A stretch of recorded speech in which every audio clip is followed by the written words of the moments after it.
Кај нас локалните избори завршија, а во Европа во полн тек се изборите, барем оние за автомобил, автобус, комбе или камион на годината.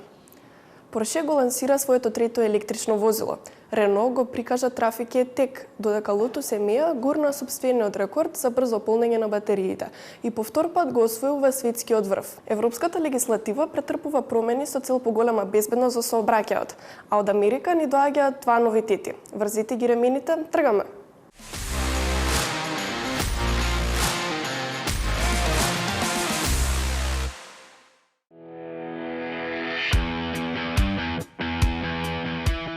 Германците одлучија автомобил на годината кај нив е Шкода Елрок. Не е ни изненадување бидејќи конкуренти и беа победниците во останатите категории на изборот Dacia Bigster, Hyundai Ioniq 9, Cadillac Vistiq и екстремниот Lucid Air Sapphire.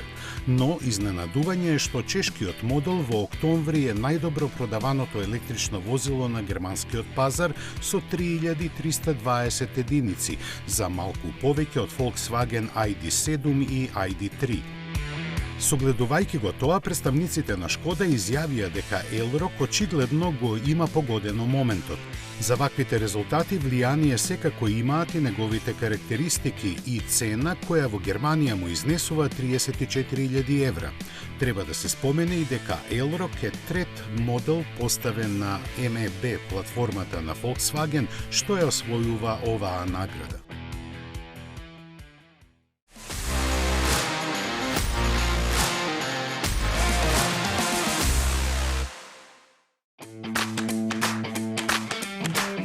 Турбуленциите на пазарот никому не му простуваат, откако спласна почетниот ентузијазам и исчезна оптимизмот на раководството на Инеос, на површината избија доста наталожени проблеми. И тоа за кратко време. Компанијата, основана пред 9 години, која со производство започна во 2022-та, ќе мора да отпушти неколку стотини вработени. Бројката не би била страшна, доколку во неа не работат само 1700 луѓе. Причината за тоа се насобраните долгови и расклиманите планови за настап на американскиот пазар кој се сметаше заклучен. Влијание имаше и откажувањето на помалиот модел Fusiler, така што сега на купувачите им е достапен само скапиот Grenadier. Тој се произведува во Франција во поранешната фабрика на Smart во две каросериски верзии, како теренец и пикап со двојна кабина со 3-литарски мотори од BMW, дизел со 249 и бензински 286 конски сили. Компанијата не ги објавува податоците за обемот на продажбата.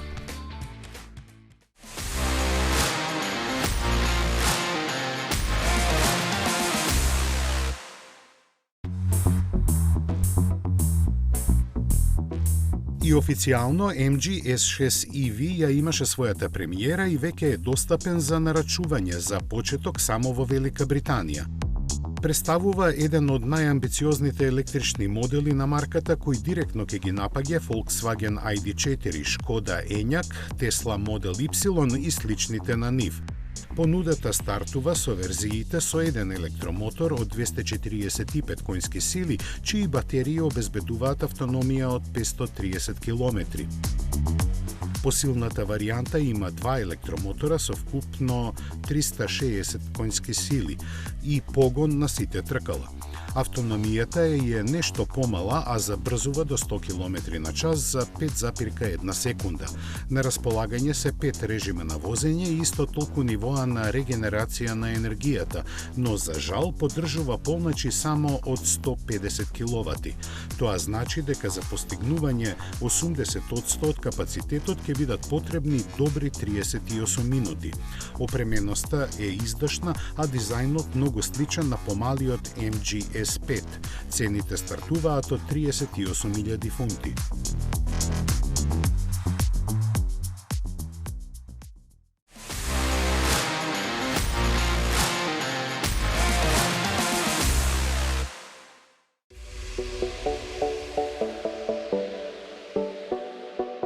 Откако стана Гинисов рекордер во електрична автономија, новиот доставен модел на Kia постигна уште еден значаен успех, прогласен е за меѓународен ван на годината. Жирито составено од 26 новинари специјализирани за комерцијални возила, меѓу 6 конкуренти, највисоко го оцени PV5, кој според нив поставува нови стандарди во поглед на иновациите, ефикасноста и сестраноста. Ги комбинира перформансите, екологијата и практичноста, редефинирајќи што компанијата може да очекуваат од едно модерно комби возило. Нагласуваат уште и дека овој модел на Kia ќе влијае и на автоиндустријата, приморувајќи ги конкурентите да ја следат филозофијата со која е конструиран. Од Kia пак известуваат дека PV5 е развиен со внимателно разгледување на потребите на клиентите и дека за него се користи иновативен интегриран систем за производство. Истото жири во малку изменет состав ја додели и наградата Пикап на годината, која отиде во витрините на Ford за плагин хибридниот Ranger. Успехот сам по себе е значаен, бидејќи овој модел во вкупно 8 избори, колку што досека се одржани, ја освојува титулата по 4-ти пат.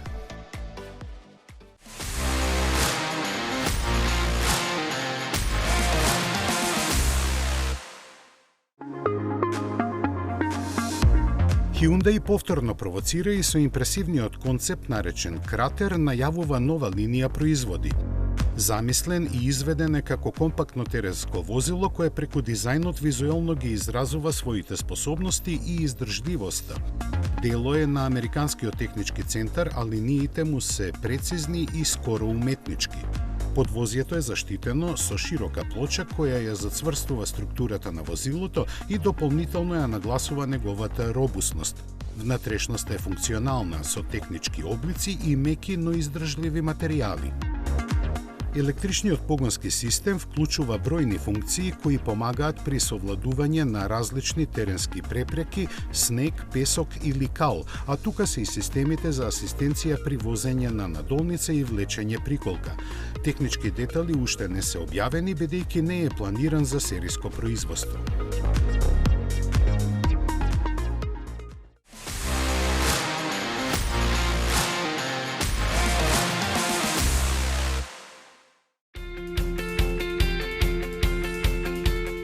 Промените на пазарот доведоа до крај на ерата на Ford Focus. Ни своите 4 генерации издржа 27 години, но не можеше повеќе.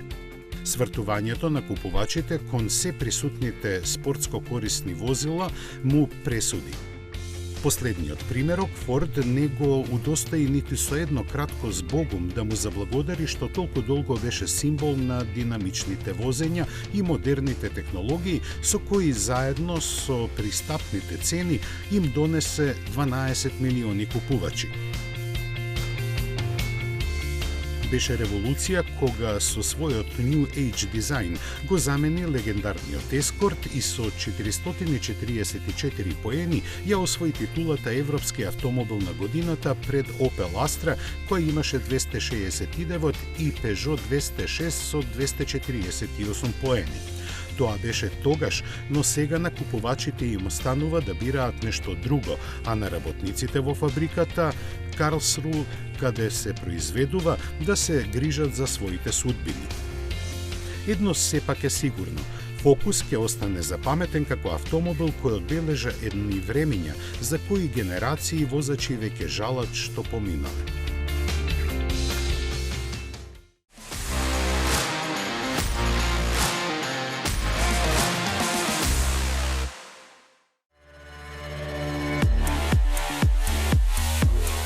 Премиум марката на Hyundai го представи атрактивниот концепт Magma GT и навестува иден ривал на спортските автомобили со средишно поставен мотор.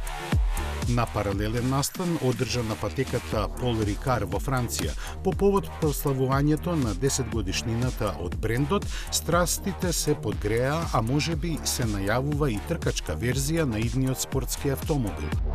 Се шпекулира дека ќе користи V8 мотор, иако концептот изгледа како дизајнерска фантазија. Genesis имплицира дека на крајот би можела да создаде сериски модел.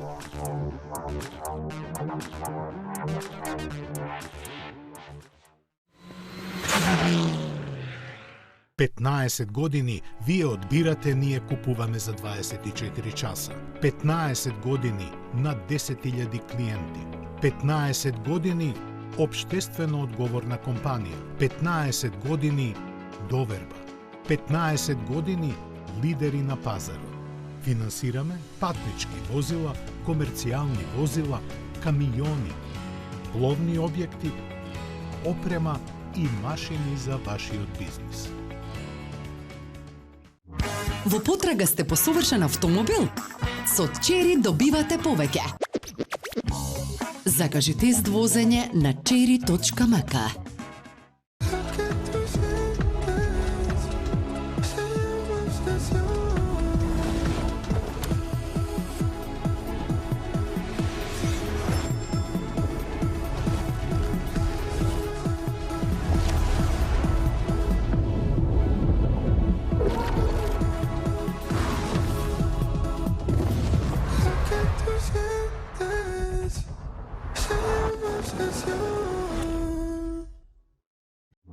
Во потрага сте по совршен автомобил?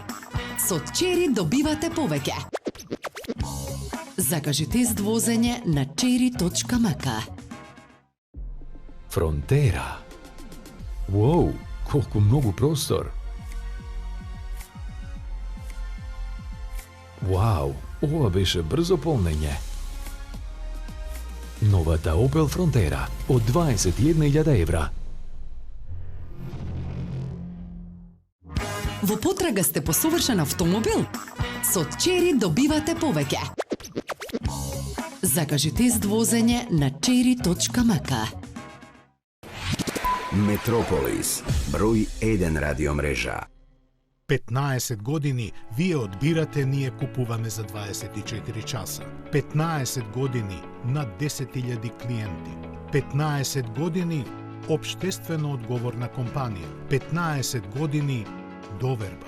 15 години лидери на пазарот. Финансираме патнички возила, комерцијални возила, камиони, пловни објекти, опрема и машини за вашиот бизнис.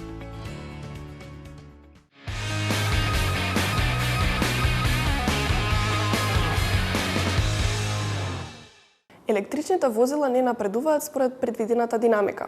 Сепак, бројот на нови модели секојдневно се зголемува. Она што охрабрува е дека тоа се изведби од сите видови, од лимузини, кросовери па се до транспортни возила.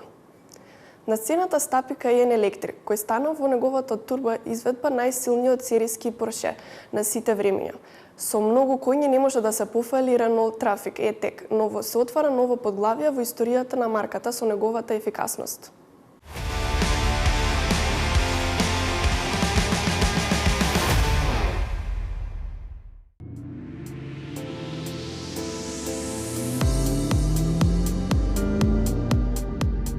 Porsche Cayenne Electric има 1156 конски сили, автономија од 642 км, забрзува од 0 до 100 на час за 2,5 секунди. Тоа се дел од бројките што ги пишува во спецификациите на Cayenne Electric, најмоќниот Porsche на сите времиња. Барем на неговата турбоверзија. Основната е поскромна и располага со 442 коњи. Ако читаме понатаму, ќе откриеме дека неговите два електромотора всушност испорачуваат 408 конски сили, но со активирање на Launch Control системот, краткотрајно се додаваат уште 34. Кај турбоверзијата, која пак секако нема турбокомпресор, стандардно се испорачуваат 857 коњи. За да се помине во ред, електромоторот на задната оска се лади со масло. Електричната архитектура работи на 800 волти, а за полнење на батериите од 113 киловат-часа од 10 до 80% од капацитетот треба само 16 минути. Бежичното индукцијско полнење е далеку побавно, поддржува скромни 11 киловати моќност. Потрошувачката на струја се намалува со системот за регенерација, моќен дури 600 киловати и способен 97% од сите кочења да искористи за полнење на батериите. Во поглед на дизајнот се дистанцира од бензинскиот модел и повеќе наликува на Макан. Во должина брои 55 мм повеќе и оди до вкупно 4985, а во широчина 1980, а меѓу скиното растојание му е скоро 13 см подолго. Покрај предните и задните седишта се електрично подесливи, во багажникот собира 781 литри плюс уште 90 напред, а може да влече приколка од 3,5 тони. Во кабината изгледа како вистински Порше, иако дизајнерите не останаа имуни на трендот на пораст на големината и бројот на дисплеи. За среќа, аналогните контроли за климатизација и гласноста на аудио системот се задржани. Може да се нарача уште сега по цена од 105.200, односно 165.500 евра за турбоверзијата, а со испораките ќе се стартува налето идната година.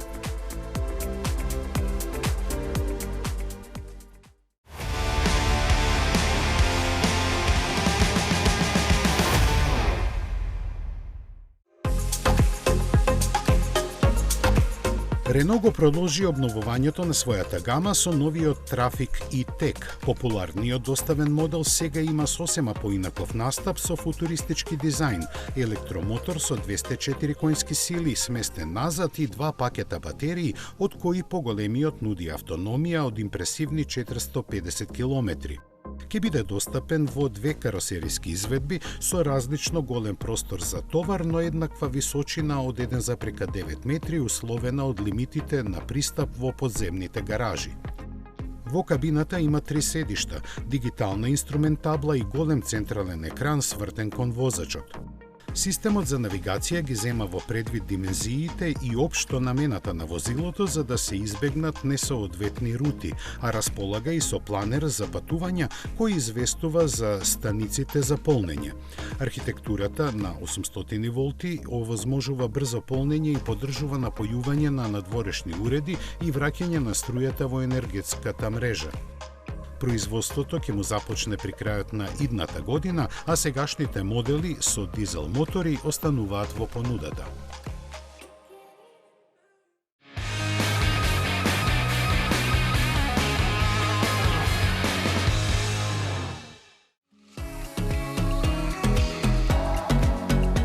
Lotus EMEA по втор пат стана шампион во брзо полнење на батериите. Го собори собствениот рекорд од пред година и половина. Со користење на брз полнач постигната е моќност од 443 киловати, со кои батериите од 10 до 80% од капацитетот достигнаа за 13 минути и 35 секунди. Тоа значи дека британскиот електричен автомобил од кинеско потекло за 10 минути ќе повлече струја доволна за поминување 310 километри.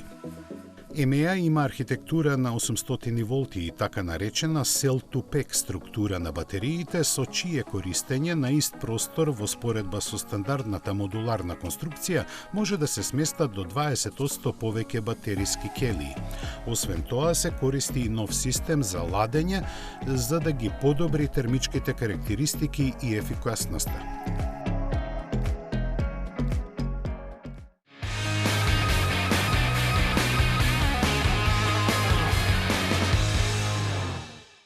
Од другата страна на Атлантикот секојдневно се појавуваат нови изведби. Сакајќи да забрзе електрификацијата, Jeep го представи својот втор електричен модел. Recon покрај Америка ќе се појави и во Европа.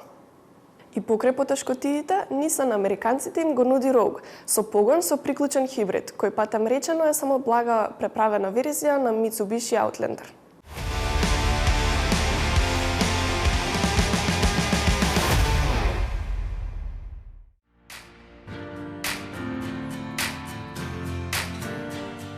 Дојде време за представување на вториот електричен модел на Jeep.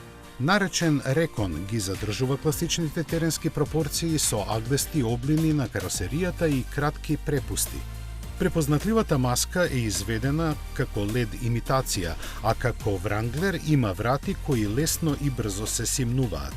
Иако некои детали изгледаат премногу шминкерски, Jeep Recon сепак поседува сериозни теренски својства, почнувајќи од расстојанието од подлогата од 24 см. долг е 4,9 метри, а пристојната проводност ја добива и од електромоторите моќни 650 конски сили. Забрзува до 100 км на час за 4 секунди, а електричната автономија му изнесува 400 км. Производството ќе се одвива во Мексико. Цената е поставена на $65,000, а ќе биде понуден и во Европа.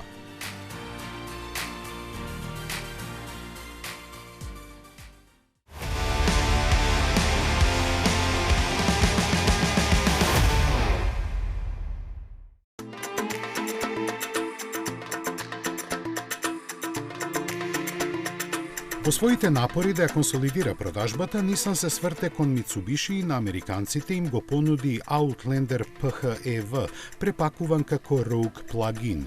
Сличностите меѓу двата модела не можат да се игнорираат. Напред, освен маската, скоро се друго исто. Минимални се разликите и назад, а внатрешноста е практично идентична.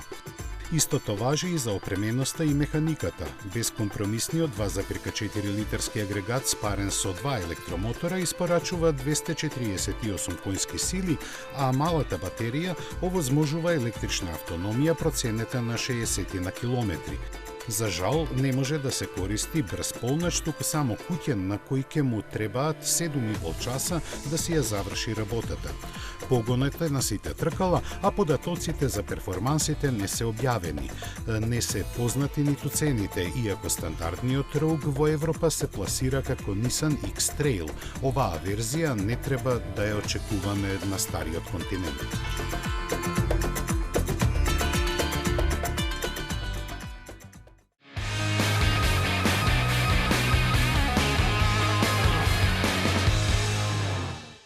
Со цел да се зголеми безбедноста, Европската Унија сака да воведе низа уредби.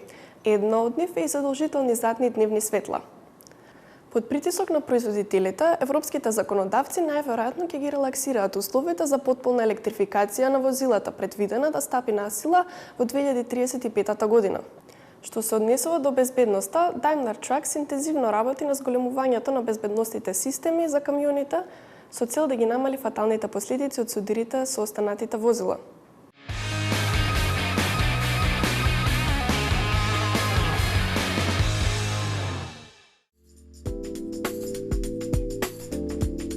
Остапува ли Европа од идејата за забрана за возила со мотори со внатрешно согорување која треба да стапи на сила во 2035 година? Се чини дека силното противење на индустријата ги натера политичарите уште еднаш да размислат. Гласините што се шират велат дека физичките лица ќе бидат иземени од ваквата забрана. Наводно Европската комисија веќе работи на предлогот кој би бил представен многу брзо. За компаниите пак ќе нема пардон. За нив единствена опција би биле само електричните возила. Се предвидуваат и два преодни рока од 2027 половината од службените лизинг и рентакар возила да бидат електрични, а од 2030-та дури 90%. Преамбициозно би рекле, бидејќи за да се постигнат овие цели, дотогаш продажбата на електрични возила треба да се зголеми и за 90%.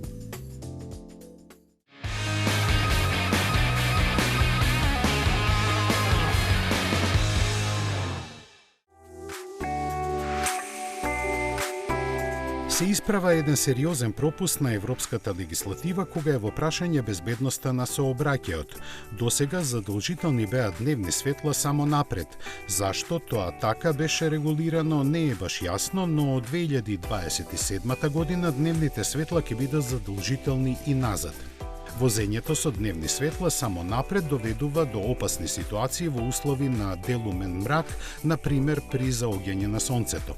Во тие моменти возачите на кои тоа им свети ниско во очите не може добро да забележат дали има и на колкава оддалеченост е возилото пред нив. Зачудува што производителите на возила кои го имаат забележено овој пропуст на европските законодавци не се многу потрудија на своја рака да ги остават вклучени и задните светла во текот на денот. Добар дел од возачите пак не ни знаат дека назад немаат светла преку ден. Како и да е, ова конечно ќе се смени, се во служба на безбедноста во сообраќајот.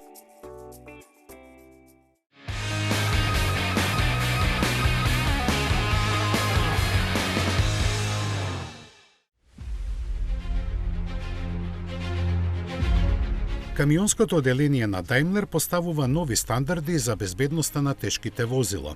За подобро нивно истражување подготвен е експериментален Mercedes E-Actros 600, наречен Safety Track. Со него се овозможува прецизно анализирање на функционирањето на системите задолжени за безбедноста, посебно оние за другите учесници во сообраќајот. Како производител, Мерцедес има долга традиција на развојот на безбедносни иновации, како што се автоматското запирање или пак асистентот при свртување со активно надгледување на мртвите агли. Безбедносниот E-Actros представува лабораторија на тркало опремена со радари, камери и сензори, чии податоци ги собира и анализира моќен компјутерски систем способен да створи реална слика за опасните ситуации. Врз основа на тоа, инженерите развиваат системи кои ги препознаваат и спречуваат или барем намалуваат последиците од нив. Ова е доста важно, бидејќи според податоците на Европската Унија, 90% од загинатите во несреќи со тешки товарни возила се други учесници во сообраќајот.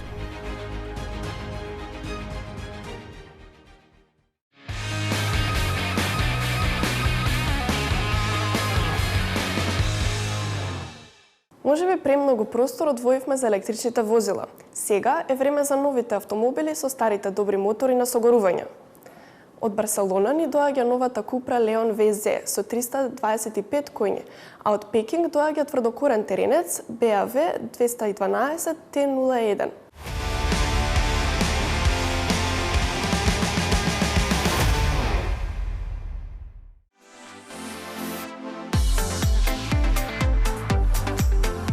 Купра има нова посластица која ќе ја вкусат само 1500 автомобилски гурмани. Спакувана е во каросеријата на Леон, а ознаката ВЗ треба да каже дека има 325 конски сили кои се пренесуваат само на предните тркала. Агрегатот е 2-литарски турбо од Golf GTI Edition 50 и со него за спринт до 100 км ќе требаат 5,4 секунди. Максималната брзина не е електронски ограничена и изнесува 270 км на час.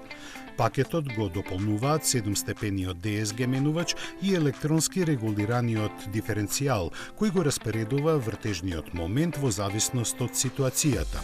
Ослонувањето е прилагодено на силата, а адаптибилната контрола на шасијата во милисекунда ги врши подесувањата. Сопирачките напред се 6-клипни, а издувниот систем дава карактеристичен звук. Во внатрешноста се користени детали од темен хром, додека инфозабавниот систем и безбедносните асистенти останаа исти како и кај обичниот Cupra Leon. Испораките ќе стартуваат во првиот квартал идната година по цена која се очекува да изнесува околу 50.000 евра.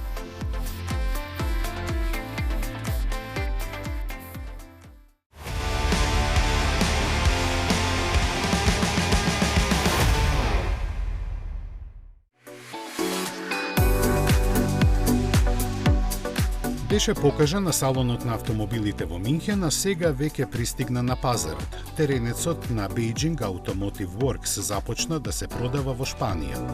Кинезите на ИАА го представија под марка невообичаено означена со бројките 212, но сега доби уште едно почудно име кое тешко се изговара.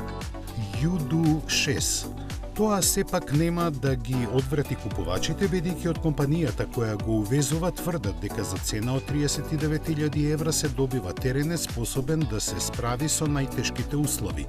Сепак ќе бидат малку разочарани, бидејќи експонатот од Минхен имаше дизел мотор, а овој турбобензинец со 252 конски сили. Погонот на сите тркала се подразбира, а менувачот е 8-степен автоматски. Опременоста е изненадувачки богата, а изгледот ќе им се допадне само на оние кои очекуваат работна машина. Во кабината, долга 4,7 метри, собира 5 напатници, а механиката му води потекло од кинески воен теренец од 1965 година. Тоа значи дека располага со класична шасија, редуктор и блокади на предниот и задниот диференцијал. Со други зборови, точно она што еден робусен теренец треба да го има.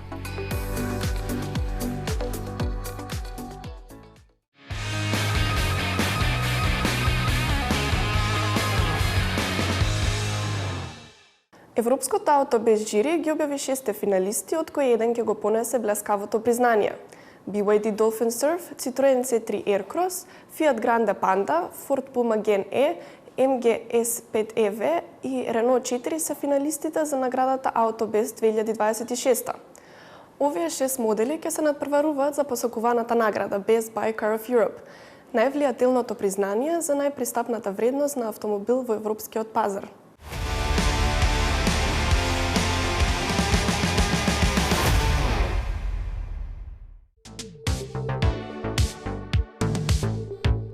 Жирито Аутобест е составено од 32 независни автомобилски новинари од 32 земји, ки ги спроведе финалните сесии за тестирање и евалуација на 6 финалисти за титулата Best Buy Car of Europe за 2026 година.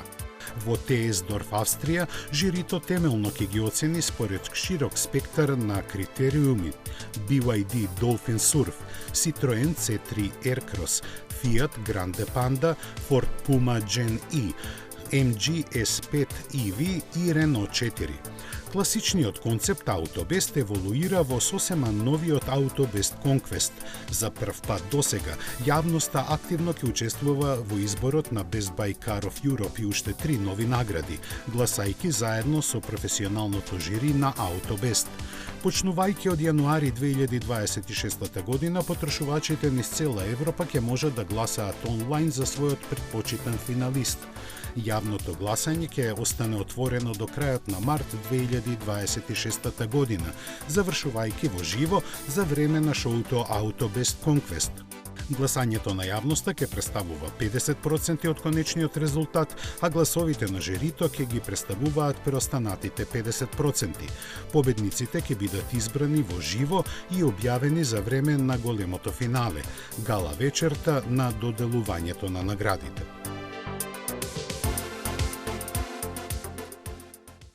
Покрај главната награда Best Buy Car of Europe и специјалните 8 признанија, Autobest ќе објави и нови 3 награди, а тоа се Best User Car of Europe, Best Car Design of Europe и Best Affordable Car Technology Package of Europe. Со ова се поздравуваме со вас. Ви благодарам на вниманието.